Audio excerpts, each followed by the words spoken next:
नमस्कार दोस्तों, जय हिंद, वंदे मातरम। स्वागत है आपका एकेएस करियर पर। तो दोस्तों, आज हम पर्यावरण के 15 महत्वपूर्ण प्रश्न करने वाले हैं, जो कि सीटीईटी, एमपी टेट और जितने भी टेट एग्ज़ाम होते हैं उनमें आपको नंबर गेन करने में हेल्प करेगा। तो दोस्तों, मैं एक बात कहना चाहूँगा, जो भी डिमोटिवेट हो जाते हैं पढ़ते पढ़ते, उनके लिए है कि दोस्तों क्या है कि सफलता अगर अपन चाहें कि एक दिन में मिल जाए तो ऐसा नहीं होता है। सफलता एक दिन में नहीं मिलती, लेकिन यदि आप निरंतर प्रयास करते रहेंगे, मेहनत करते रहेंगे तो सफलता ज़रूर मिलती है, एक दिन ज़रूर मिलती है। तो बस दोस्तों, हम उसी में आपका साथ देंगे। आप एकेएस करियर को के साथ रहिए, हम आपके साथ रहेंगे।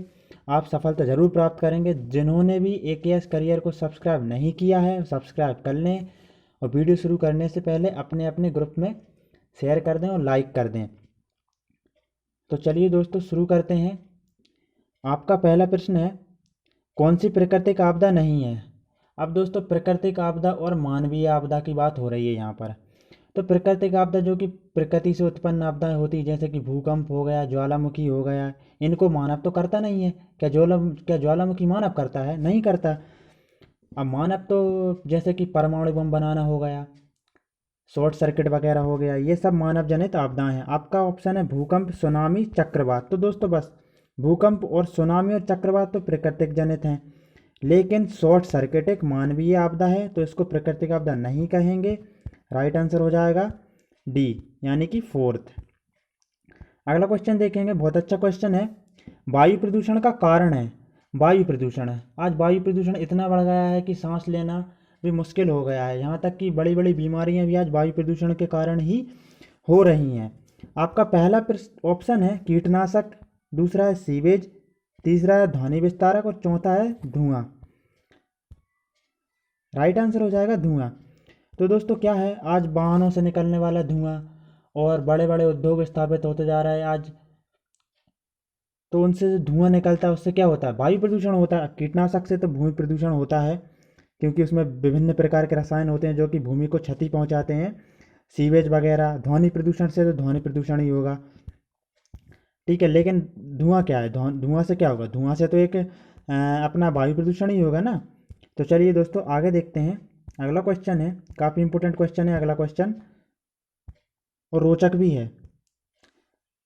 भारत का सर्वाधिक वर्षा वाला स्थान कौन सा है? अब भैया क्वेश्चन क्या कह रहा है, भारत का सर्वाधिक वर्षा वाला स्थान कौन सा है? आपके ऑप्शन है बेंगलुरु, मैसूर, श्रीनगर या फिर मासिनराम। राइट आंसर हो जाएगा अपना मासिनराम। क्या हो जाएगा? मासिनराम। तो मासिनराम अपना कहाँ पर है? मासिनराम भारत का उत्तर पूर्वी राज्य है, मेघालय, वहाँ पर क्या है? मासिनराम है। तो भारत में सर्वाधिक वर्षा कहाँ होती है? मासिनराम में होती है। अगला क्वेश्चन देखेंगे। अगला क्वेश्चन भी काफ़ी इंपॉर्टेंट है। मैं इंपॉर्टेंट क्वेश्चन ही लेके आया हूँ, मैं फालतू का कंटेंट नहीं इकट्ठा करता। जो एग्जाम में आने के चांस है वही लेकर आया हूँ।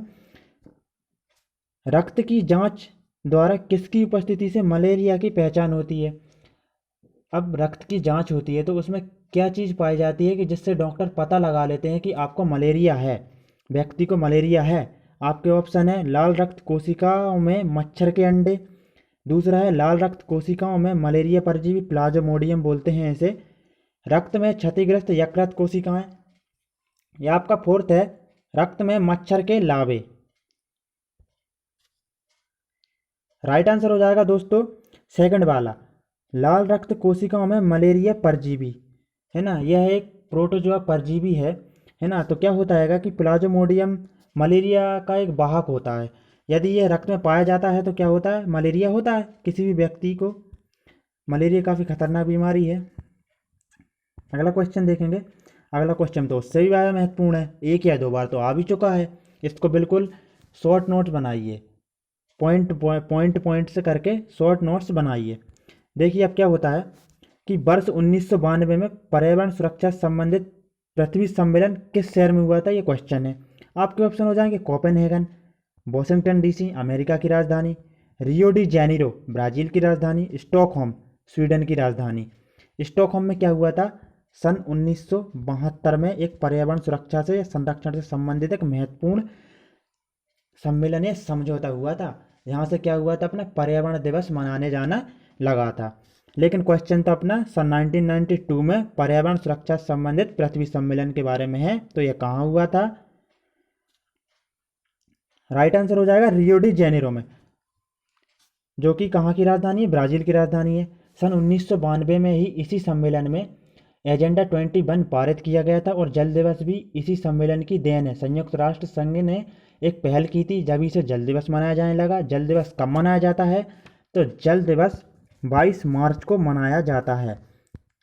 ठीक है, और अब इसका एक दो और भी इम्पोर्टेंट फैक्ट हैं। इसको क्या बोला जाता है? रियो सम्मेलन बोला जाता है। अब इसको पृथ्वी सम्मेलन वन भी बोला जाता है। अब बात होती है कि ये 1992 में तो हुआ था, लेकिन ये 3 से लेके 14 जून तक चला था।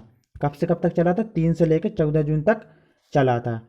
और स्टॉकहोम के बारे में अपन ने जान ही लिया है। अगला क्वेश्चन देखेंगे, ग्रीन पीस इंटरनेशनल का मुख्यालय कहाँ अवस्थित है? ग्रीन पीस, ग्रीन पीस अब क्या है?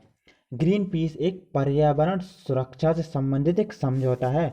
इसका मुख्यालय कहाँ है? तो इसका मुख्यालय है एम्स्टर्डम में। अब एम्स्टर्डम तो है, अब एम्स्टर्डम है कहाँ? तो ये अपना कहाँ है? नीदरलैंड में हैगा। ठीक है, अब बात आती है इसकी स्थापना हुई कब थी? तो इसकी स्थापना सन 1971 में हुई थी। कब हुई थी? 1971 में हुई थी। और कहाँ पर हुई थी? तो इसकी स्थापना हुई थी कनाडा में। अब कनाडा का एक शहर था जिसका नाम था वैंकूवर, वहाँ पर ग्रीन पीस की स्थापना हुई थी। दोस्तों अगला क्वेश्चन है, आर्सेनिक द्वारा जल प्रदूषण सबसे ज़्यादा कहाँ है? आर्सेनिक द्वारा भारत में जल प्रदूषण सबसे ज़्यादा कहाँ है? आपके ऑप्शन है उत्तर प्रदेश, मध्य प्रदेश, आंध्र प्रदेश या फिर पश्चिम बंगाल। राइट आंसर हो जाएगा पश्चिम बंगाल में। तो क्या है दोस्तों, आर्सेनिक क्या है? एक जल जनित रोग है। कैसा रोग है? जल जनित रोग है। इंपॉर्टेंट है, जल जनित रोग आते हैं, मैं एक वीडियो बना दूंगा, 2 या 4 या 5 मिनट की वीडियो बनेगी। जितने भी इंपॉर्टेंट हैं उनको मैं, जो भी जल जनित रोग हैं जैसे कि पारा वगैरह, इटाई इटाई, इनकी सबकी एक वीडियो बना दूंगा। तो राइट आंसर हो जाएगा पश्चिम बंगाल। बिहार और झारखंड में भी आर्सेनिक के मरीज देखने को मिलते हैं। पड़ोसी राज्य बांग्लादेश में भी इसने प्रकोप मचा रखा है आर्सेनिक ने।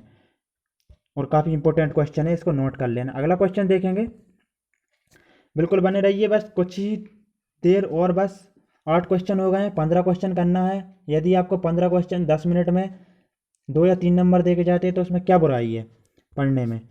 कौन सा रासायनिक उर्वरक का उदाहरण नहीं है? बात हो रही है रासायनिक उर्वरक की, इसको ध्यान से देखना। रासायनिक और जैविक हो रही है। ठीक है, यूरिया, यूरिया तो एक रासायनिक उर्वरक ही है। पोटस, पोटस भी है। फास्फेट भी है। कंपोस्ट, आपने बर्मी कंपोस्ट का नाम सुना होगा। इसका पूरा नाम क्या है? बर्मी कंपोस्ट। बर्मी कंपोस्ट पेड़ पौधों के जो सड़े गले रहते हैं, छिलके हो गए, अंडे के छिलके हो गए, केले के छिलके हो गए, सब्जियों के छिलके हो गए, गोबर हो गया, इससे क्या बनाया जाता है दोस्तों? तो इससे बर्मी कंपोस्ट बनाया जाता है, जो कि काफ़ी लाभदायक है। और आज के समय में भारत में इसको बढ़ावा दिया जा रहा है। यूरिया 46% क्या पाया जाता है? नाइट्रोजन पाया जाता है। इंपॉर्टेंट है, याद रख लेना। अगला क्वेश्चन देखेंगे, पीसी कल्चर क्या है? अब बात आती है पीसी कल्चर। अब आप सोच रहे हो पीसी कल्चर है क्या? तो दोस्तों मैं आपको बता दूं कि पीसी कल्चर एक विज्ञान की शाखा है। अब विज्ञान की बहुत सारी शाखाएं होती हैं, जिनमें जैसे कि पीसी कल्चर में अब बताया जा रहा है क्या है, इसमें अध्ययन किया जाता है। तो क्या मधुमक्खी पालन का अध्ययन किया जाता है, या फिर मछली पालन का, या मुर्गी पालन का, या फिर इन सभी का अध्ययन किया जाता है?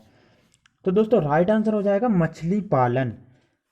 पीसी कल्चर में किसका अध्ययन किया जाता है? मछली पालन का। अब बात आती है मधुमक्खी पालन। तो दोस्तों एपीकल्चर में मधुमक्खी का पालन का क्या किया जाता है? अध्ययन किया जाता है।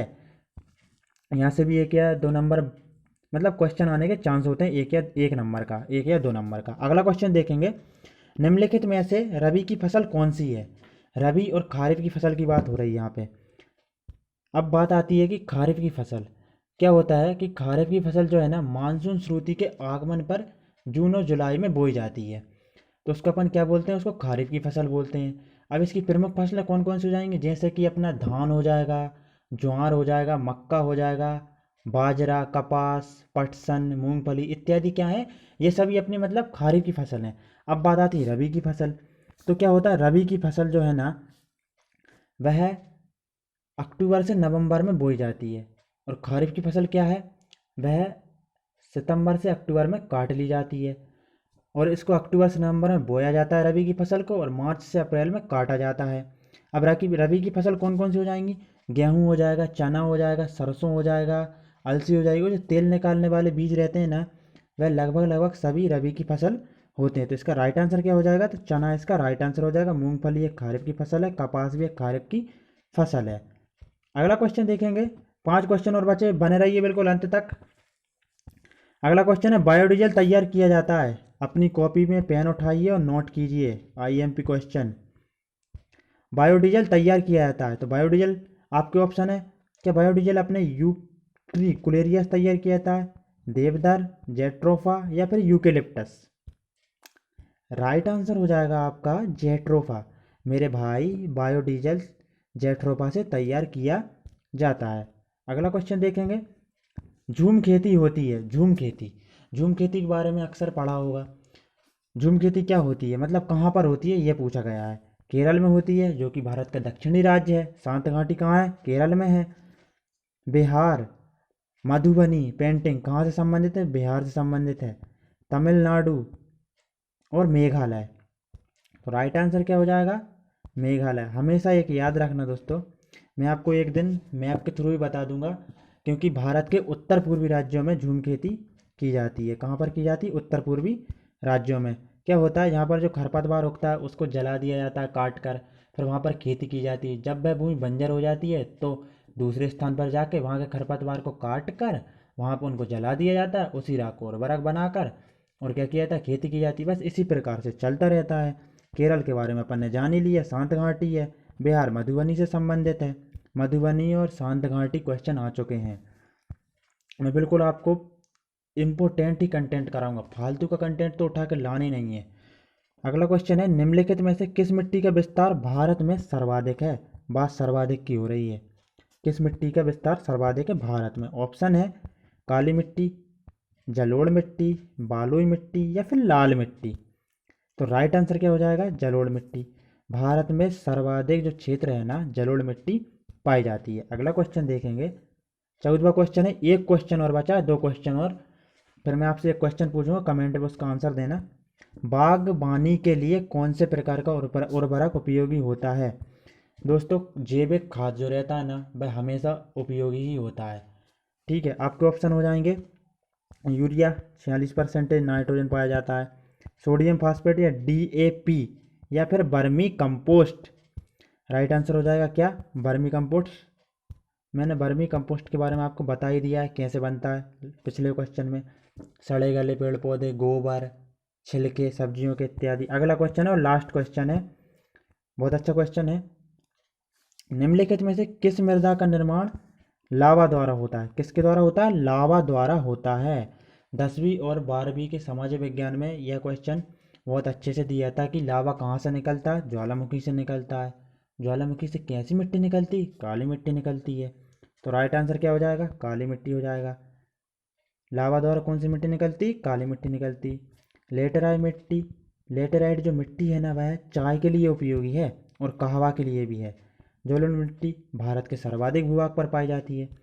तो दोस्तों, जय हिंद, वंदे मातरम। दोस्तों बिल्कुल आप बने रहिए AKS करियर के साथ, आपके साथ सदैव आपके करियर को बनाएगा। अभी CTT का एग्ज़ाम आने वाला है और जितने भी टेट एग्ज़ाम है सभी के लिए इम्पोर्टेंट हैं। अब मैं एक क्वेश्चन आपसे पूछता हूँ, बताइए कि जो मूंगफली है वह रबी की फसल है फिर खरीफ की फसल है। आप कमेंट बॉक्स में इसका आंसर जरूर देना। एक क्वेश्चन और है कि पृथ्वी सम्मेलन में कितने देशों ने भाग लिया था, कमेंट में देना। जय हिंद दोस्तों, वंदे मातरम।